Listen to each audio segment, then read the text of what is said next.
University మంచి భవిష్యత్తు కోసం తెలుగు విద్యార్థులు ఇష్టపడే యూనివర్సిటీ. కాల్ 9059052378 9059052379. సరే ఇలానే నాకు ఇంకొకటి అంటే చాలామంది లైఫ్లో సక్సెస్ అవ్వాలని ప్రయత్నిస్తుంటారు. అంటే మీరు ఏ విధంగా అయితే చెప్పారో అంటే జాబ్స్ కాదు బిజినెస్, డబ్బు లేకపోయినా పర్లేదు ప్రయత్నించండి అని చెప్పి మీరు ఎలా చెప్పారో అలా ప్రయత్నించిన తర్వాత వాడు ఒకవేళ ఫెయిల్ అయ్యాడు అనుకోండి, అవ్వరు మ్యాథ్స్ అవ్వరు అంత మన పడదు, ఒకవేళ ఫెయిల్ అవ్వరు అనుకో, కానీ సొసైటీ వేలు వెత్తి చూపిస్తుంది, అరే నువ్వు ట్రై చేసావు, నీకు జాబ్ చేయరా అని చెప్పా, కానీ నువ్వు అది చేసుంటే బాగుపడేవాడు కదా, ఈ పాటికి శాలరీనే వచ్చేది కదా, బిజినెస్ అనుకుని వెళ్ళావు, ఫెయిల్ అయ్యావు, నువ్వు ఫెయిల్ అయ్యావు అని చెప్పి వేలు పెట్టి చూపించడం వల్ల ఇంకా అలా అంటే ఏదో బిజినెస్ చేద్దామని వెళ్ళే వాళ్ళు కూడా ఇంకా తక్కువైపోయి మన జాబ్కి వెళ్ళిపోయి ఇలాంటివన్నీ అంటే సొసైటీ వల్ల కూడా ఇలాగ అవుతుంది కదా సార్, ఏం చెప్తారు?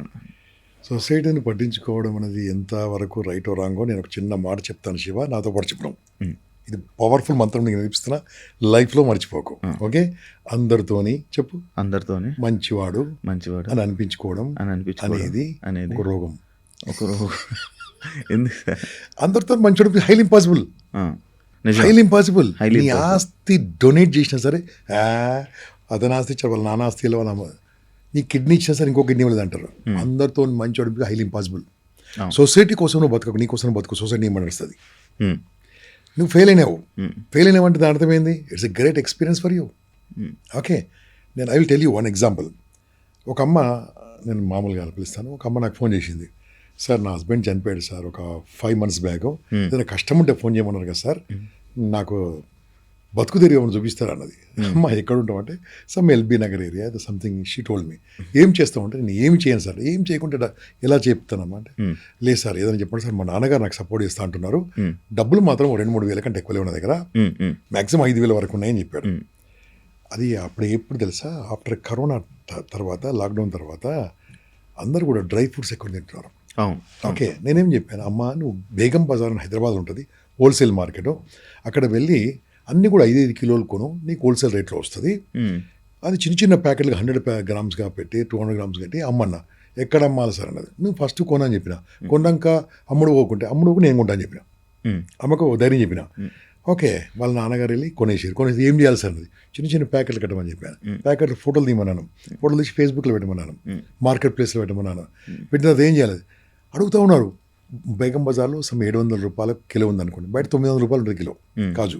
ఓకే, మీ ఏరియాలో ఇంకా తక్కువ ఉంటుంది. ఓకే, సో దాంతో ఏం చేశానంటే, అమ్మాయి ఏమైంది ఆర్డర్స్ తీసుకోవడము, వాళ్ళ నాన్నగారు వీళ్ళ ఇంటికి డెలివరీ ఇవ్వడం, వాళ్ళ నాన్నగారు ఇంటికి డెలివరీ ఇవ్వడం. అప్పుడు ఇవి లేకుండే, మనము ర్యాపిడో ద్వారా చాలా ఈజీగా ఉంది, అప్పుడు లేకుండే. ఆ రకంగా she has become very good. ఎంత అయిందంటే ఎక్కడ ఫేస్బుక్ చూసిన అమ్మాయి కనిపిస్తుంది. ఇప్పుడు అమ్మాయి ఏం చేసింది, నాట్ ఓన్లీ కాజు కిస్మిసే కాకుండా దాంతో చిన్న స్వీట్లు చేయడం, ఓకే, బెల్లం పాకంతో కాజు చేయడం, చీరాల దగ్గర చేయడం, అలా చేయడం, ఇవన్నీ చేసి నౌ షీ హెస్ బికమ్ ఒక 4 ఎంప్లాయ్మెంట్ ఇస్తుంది. ఈ టైంలో ఆమెకు ఒక సంబంధం వచ్చింది. అంతవరకు హస్బెండ్ చనిపోయాడు, చిన్న పాపఉంది కాబట్టి ఎవరు రాలేదు. ఎప్పుడైతే షీఈ్ ఎర్నింగ్ అప్పుడు సంబంధం వచ్చింది. సంబంధం వచ్చిన తర్వాత ఏం కండిషన్ పెట్టాడంటే, నువ్వు బిజినెస్ మానేస్తే పెళ్లి చేసుకుంటాను, నువ్వు బిజినెస్ మానేస్తే నేను పెళ్లి చేసుకుంటాను. ఈ అమ్మాయి ఏం చేసింది, అతని మీద నమ్మకంతోనే బిజినెస్ మానేసింది. అతను జాబ్ ఉండే అతనికి, ఓకే అతను జాబ్ ఉండే, చూసుకున్నాడు 6 నెలలకు 3 నెలలకు జాబ్ పోయింది. ఇప్పుడు జాబ్స్ ఏం గ్యారెంటీ లేవు కదా, ఎప్పుడు తుమ్మితే పోయినట్టుగానే ఉంది జాబ్స్. అప్పుడు మళ్ళీ ఏం చేసింది, చూడండి సార్ నాకు చెప్పింది బిజినెస్ చేయమన్నాడు, నేను డబ్బు సంపాదించుకున్నాను, మళ్ళీ ఇద్దరు కలిసి సార్ దానికి కదా, ఇద్దరు అతనికి వచ్చారు, ఇద్దరు కలిసి కాజు బిజినెస్ పెట్టమని చెప్పాను. ఇప్పుడు ఇద్దరు కలిసి స్టార్ట్ చేశారు. నో వాళ్ళ నాన్న ఓల్డ్ అయిపోయి ఇద్దరు కలిసి చేస్తున్నారు. అదే కాకుండా ఇంట్లో చేకోడీలు లాంటివన్నీ చేస్తూ దట్ గుడ్ మనీ. అంటే ఏంది, ఎవడో ఏదో అంటాడని, తను చిన్న బిజినెస్ చేస్తున్నారా, ఇడ్లీ బిజినెస్ చేస్తున్నారా, చేకోడి బిజినెస్ చేస్తున్నారా, సమోసా బిజినెస్ చేస్తున్నారా, అది కాదు బాస్, న్యాయంగా చేస్తున్న వాళ్ళు అది ఇంపార్టెంట్.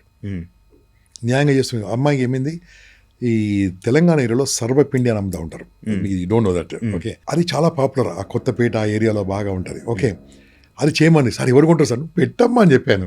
ఆమె కూడా తెలుసు సార్, రోజు 100 పీసులు అమ్మడిపోతున్నాయి సార్, 100 పీసులు ఈచ్ 30 రూపాయలు. దీనికి అమ్ముంటుంది చెప్పండి, దాని మ్యానుఫ్యాక్చరింగ్ 10 రూపీస్ కూడా కాదు, 15 రూపీస్ కూడా కాదు. ఈయన కూడా వచ్చుతా ఉన్నాడు సాఫ్ట్వేర్ జాబ్.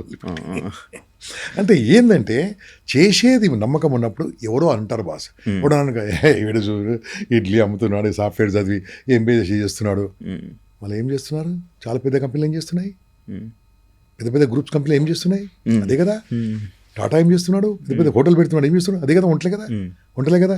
అది ఆలోచించవద్దు. మనం చేస్తున్న న్యాయంగా ఉందా లేదా, ధర్మంగా ఉందా లేదా, ట్యాక్స్ కడిట్ చేస్తున్నామా లేదా, 10 మందికి లాభం చేస్తున్నామా లేదా, నా ద్వారా 10 మంది ఎంప్లాయ్మెంట్ ఉందా. ఎవడేమనుకుంటా నాకేంటి బాస్, నా పాపులర్ డైలాగ్ అది. ఓకే, మీరు అంటున్న దాంట్లో అంటే లైక్ బిజినెస్ చేయండి, జాబ్ వద్దన్నదే, ఎక్స్పీరియన్స్ కోసం చేయి. ఎక్స్పీరియన్స్ కోసం చేయండి. ఓకే, ఎక్స్పీరియన్స్ కోసం. జాబ్ ఉందనుకో, నెలకు 3 లక్షలు జాబ్ చేసుకో. నేను వద్దాను, బిజినెస్ ఏముంది ఇంకా. రోజు 10,000 వస్తున్నాయి, జాబ్ చేసుకో. ఓకే ఓకే, అంటే నార్మల్గా అంటే ఇంకా మిగతా సెక్టర్స్లో ఉన్న లైక్ మన ఆర్మీ వాళ్ళు, they are doing 100% navy officers, great, CRPF, CS, very good, very good. పోలీసులు, పోలీస్, వీళ్ళందరూ మరి జాబ్స్ చేస్తున్నారు. చేయాలి, మంచిదే కదా. వాళ్ళు బిజినెస్ చేయడం అక్కడికి వెళ్ళారు కదా. వాళ్ళు బిజినెస్ చేస్తే నేను కూడా ఎక్స్ సర్వీస్ చేంజ్ చేస్తాడు చెప్పండి. మీరన్నదే 10 ఏళ్ళలో 20 ఏళ్ళలో సర్వీస్ చేస్తాడు, బయటకు వచ్చి ఏం చేస్తున్నాడు? Business, business, whatever they are getting money, business. దేశం కోసం పనిచేసి, అందుకని జాబ్ చెయ్యి. బయట వచ్చాక ఏం చెయ్యి, నువ్వు బిజినెస్ చెయ్యి. జాబ్ చేస్తూ కూడా పార్ట్ టైం బిజినెస్ చెయ్యి. పార్ట్ టైం కనుక క్లిక్ అయితే జాబ్ వదిలిపెట్టు. లేదా పవర్ ఉన్న బిజినెస్ ఉందనుకో, పవర్ ఉన్న జాబ్ ఉందనుకో, ఐఏఎస్ బస్ వద్దు, జాబ్ బిజినెస్ వద్దు, డూ దట్ ఐఏఎస్. నీకు పవర్ ఉంది, ఐపీఎస్ పవర్ ఉంది, సిఐ పవర్ ఉంది. పవర్ ఉన్న దాంట్లో ఏమైంది తెలుసా, డబ్బు రాకుండా హ్యాపీనెస్ ఉంటుంది. ఓ జడ్జి గారు ఎంత రెస్పెక్ట్ ఇస్తాం, జడ్జి గారు ఉండాల్సిందే. కాబట్టి అలాంటి జాబ్ తీసుకోండి. ఏంటండి ఈ సాఫ్ట్వేర్ మార్నింగ్ 8కి వెళ్ళి రాత్రి 9 గంటలకు వచ్చి రాత్రి పడుకొని నిద్ర లేకుండా నైట్ మొత్తం పని చేసి డే అంతా నైట్. What is that? నా బీటెక్లో ఏం చేస్తున్నా, ఎంబీఏలు ఏం చేస్తున్నారు? ఇంత చదువు, నువ్వు ఎంబీఏ అంటే ఏంది? Business management. నీ బిజినెస్ మేనేజ్ చదువుకో, నువ్వు బిజినెస్ చేయకుండా జాబ్ చేస్తావేంటి? బీబీఏ అంటే ఏంది? Business management. నువ్వు జాబ్ చేస్తావేంటి? చెయ్యి, అనుభవం కోసం చెయ్యి. కానీ ఇప్పుడు బీబీఏ స్టూడెంట్స్ మొత్తం మ్యాక్స్ జాబ్సే చేస్తున్నారు. నేను రాంగ్ అంటున్నా. అంటే చదువు చెప్పడం రాదో, చదువు చేయడం రాదో, చదువు తెలుసుకోవడం రాదో, చదవడం రాదో, అంతే కదా. ఇప్పుడు నువ్వు బిజినెస్ మేనేజ్మెంట్ అంటే ఏంది boss? How to manage business కదా. మళ్ళీ ఏం జాబ్ చేయడం ఏంటి? చెయ్యి, జాబ్ చెయ్యి, అనుభవం కోసం చెయ్యి. కానీ ఎక్కువ చదివిన వాళ్ళకి కూడా, ఎక్కువ చదివేసి టాపర్లకు కూడా కాస్త వీళ్ళకి మినిమం నాలెడ్జ్ ఉండదు అని అంటారు. ఎగ్జామ్స్లోని వీటిలోనే బాగా చదివేస్తున్నారు, బాగా టాపర్లు అయిపోతారు. కానీ బయటకు వచ్చి సొసైటీలోని రియాలిటీలో బతికితే మాత్రం వాళ్ళకి మినిమం నాలెడ్జ్ లేదంటారు. దాన్ని యాక్సెప్ట్ చేస్తారా సార్? నిజం, మీరు చూసారా? కాదు, అందరు కాదు, కొందరు. అందుకనే నా క్లాసులు వాళ్ళు కూడా వాళ్ళ ఆలోచన డిఫరెంట్ ఉంటుంది. వాళ్ళ మైండ్ కాస్త డిఫరెంట్గా మార్చి, అందుకనే ఒక 160 ఇంజనీరింగ్ కాలేజీకి వెళ్తుంటాను ఎవ్రీ 2-3 ఇయర్స్కి ఒకసారి. 160 కాలేజీలు రిపీట్ అవుతుండే నాకు. ఇప్పుడున్న టాప్ ఇంజనీర్స్ షాపులందరూ కూడా ఒకప్పుడు నా దగ్గర నేర్చుకునే వాళ్ళే. అక్కడ చెప్తాను, చేస్తే ఐఏఎస్ కొట్టు, ఐపీఎస్ కొట్టు, జడ్జి చెయ్యి. ఓకే, చిన్న చేయకు. 30,000 శాలరీ, 30,000. అది ఎంత చీప్గా అనిపిస్తుంది అంటే నాకు. అంటే ఇన్నోళ్ళు తిడతారు నన్ను, తిట్టుకున్నా సరే. 60,000 పెద్ద శాలరీ కదా. 60,000 అంటాడు. రోజుకి 2,000. రోజుకి 2,000. హైదరాబాద్లో అడ్డాస్ అంటారు, అడ్డా మీద కూలికి అంత ఇస్తారు. ఏం చదువుకోలే. ఇంట్లో ట్యాప్ ఫిట్ చేసి ట్యాప్ తింపితే ఇస్తారు. ఏసీ రిపేర్ చేస్తే, ఏసీ క్లీన్ చేస్తే 2-4 వేలు సంపాదించుకుంటారు. సో ఆలోచించిస్తే మనీ ఈజ్ దేర్. సో నా యూత్ ఎంటర్‌ప్రెన్యూర్ కావాలి. అప్పుడు భారతదేశం డెవలప్ అవుతుంది, ఇంకా అద్భుతంగా ఉంటుంది. సార్, ఇప్పుడు నార్మల్గా ఇప్పుడు ఉన్న రిలేషన్స్ ఏదైతే రిలేషన్షిప్స్ అనేవి ఉంటుంటాయో,